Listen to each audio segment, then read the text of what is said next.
It all began in a mansion that symbolized power and wealth. The billionaire, Mr. Jonathan Blake, was not only one of the richest men in the city but also one of the most respected. He had built an empire of businesses, investments, and charities, and while many admired his business acumen, even more admired his humility. Despite having everything money could buy, Jonathan was known for treating everyone, from CEOs to janitors, with the same respect. He believed that a person's worth was not measured by the clothes they wore or the money they had but by the heart they carried. Working in his mansion was a team of dedicated staff. Among them was Maria, a black maid in her mid-30s. She had been working for Jonathan for several years. Life had not been kind to her. She had grown up in poverty, lost her parents early, and struggled to raise her younger siblings before finally finding stable work as a maid. But despite her hardships, Maria carried herself with quiet grace, never complaining, always diligent, and full of dignity. Jonathan respected her immensely, often exchanging kind words with her and making sure she was well cared for. But not everyone shared Jonathan's outlook. His mother, Eleanor Blake, was a woman whose life had been built on privilege and old money. She carried herself with an air of superiority, believing strongly in social hierarchies. To her, class, wealth, and appearance determined a person's value. She was elegant, glamorous, and commanding, but beneath her charm lay a streak of arrogance that often made those around her uncomfortable. Eleanor did not approve of Jonathan's casual friendliness with his staff. In her eyes, a maid was simply a servant, nothing more, nothing less. The turning point came one afternoon when Eleanor visited Jonathan at his mansion. It was supposed to be a casual visit, a mother dropping by to see her son. Jonathan welcomed her warmly, and the house staff prepared tea and refreshments for her. Maria, as always, was professional and polite, carrying a tray with delicate china cups and freshly baked pastries into the grand living room where Jonathan and Eleanor sat. Maria placed the tray carefully on the table, bowed her head slightly, and began to pour tea. But Eleanor's eyes were fixed not on the tea but on Maria herself. Her gaze traveled over the maid's crisp black and white uniform, her neatly tied apron, and her dark skin. Eleanor's lips curled slightly, and she let out a sound that was somewhere between a scoff and a sigh. Jonathan noticed his mother's expression but chose not to comment. He had grown used to her disapproving looks whenever she was around his staff. But what happened next stunned him beyond words. Eleanor suddenly stood, her voice sharp and cold. "What is this? What are you wearing? This uniform looks absolutely disgraceful. Do you have no sense of pride?" Maria froze, startled, her hands trembling slightly as she held the teapot. Jonathan immediately spoke up. "Mother, her uniform is perfectly fine. She looks professional and neat, as always." But Eleanor was not listening. She strode forward, her heels clicking against the marble floor, and before anyone could react, she reached out and grabbed the collar of Maria's maid uniform. With shocking aggression, she yanked at the fabric, ripping it slightly at the seam. The sound of tearing cloth echoed in the grand room. Gasps filled the space, one from Maria, who stood frozen in shock and humiliation, and one from Jonathan, whose jaw dropped in disbelief.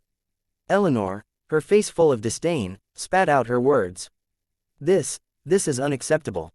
How can you let such low standards exist in your household, Jonathan? Look at her. She is nothing but a maid, and yet you let her parade around as if she matters." Maria's eyes filled with tears, not from the pain of the torn uniform but from the sheer humiliation. She had endured prejudice before, but never in such a personal and degrading way. For a moment, silence hung in the air, thick and heavy. Then Jonathan rose to his feet, his expression transforming from disbelief to something fierce, protective, and resolute. He stepped forward, placing himself firmly between his mother and Maria. His voice, usually calm and measured, thundered with authority. "Mother, enough." Eleanor blinked, taken aback. "Enough. You saw the state of her uniform. You saw." "I saw nothing wrong," Jonathan cut in sharply. "What I did see is you tearing the clothes of a hardworking woman who has served this household with loyalty and dignity. What I saw is you humiliating her for no reason other than your own arrogance. And I will not stand for it." Maria tried to speak, her voice trembling. "Sir, please, it's all right." But Jonathan turned to her gently. "No, Maria, it is not all right. You deserve respect. You deserve better than this." Eleanor's face flushed red with indignation. "Jonathan, you cannot possibly be defending her over your own mother." Jonathan's eyes blazed with conviction. "When my mother is wrong, I will tell her she is wrong." Respect is not about titles, money, or bloodlines. Respect is about humanity, and Maria has shown more humanity, loyalty, and kindness in one day than your arrogance has in years. The room fell silent again, the weight of Jonathan's words hanging heavy in the air. Maria's tears spilled freely now, but they were no longer just tears of humiliation, they were tears of gratitude and disbelief. She had never expected someone of Jonathan's stature to stand up for her so fiercely. Eleanor tried to protest again, her voice shaking. But she is just a maid. Jonathan's response was calm but sharp as steel. And you are just a woman. Titles mean nothing. Humanity means everything. Maria may be a maid by profession, but she is a human being first. And in my eyes, she is equal to anyone who walks into this house, including you. For the first time, Eleanor was speechless. Her son's words struck her deeply, piercing the armor of her pride. She had never been spoken to like this before, not even by Jonathan. The silence stretched on, broken only by Maria's quiet sobs. Jonathan then did something that shocked everyone in the room. He took off his expensive designer jacket and gently draped it over Maria's shoulders, covering the torn part of her uniform. He looked her in the eyes and said softly, "You are safe here. No one will ever treat you like that again. Not under my roof." The staff who had been watching from the doorway gasped and whispered among themselves, their respect for Jonathan growing even deeper. Some even had tears in their eyes. They had always admired his kindness, but today he had shown a strength that inspired them all. Maria bowed her head, whispering, "Thank you, sir, thank you so much." Jonathan placed a reassuring hand on her shoulder. "No, Maria, thank you, for your loyalty, your hard work, and for being who you are." Eleanor turned away, her pride wounded, her face pale. For the first time in her life, she realized that her wealth and status could not shield her from the truth. Her son's words echoed in her mind, forcing her to confront the reality she had long ignored. She left the mansion in silence, her arrogance shaken to its core. In the days that followed, the story spread quietly among the staff and eventually beyond the mansion's walls. People spoke of the billionaire who stood up for his maid against his own mother, of the man who valued humanity above status. The respect Jonathan earned from that one act of courage was worth more than all his billions. As for Maria, she continued her work with renewed pride. No longer did she feel invisible or insignificant. She knew she was valued, respected, and protected.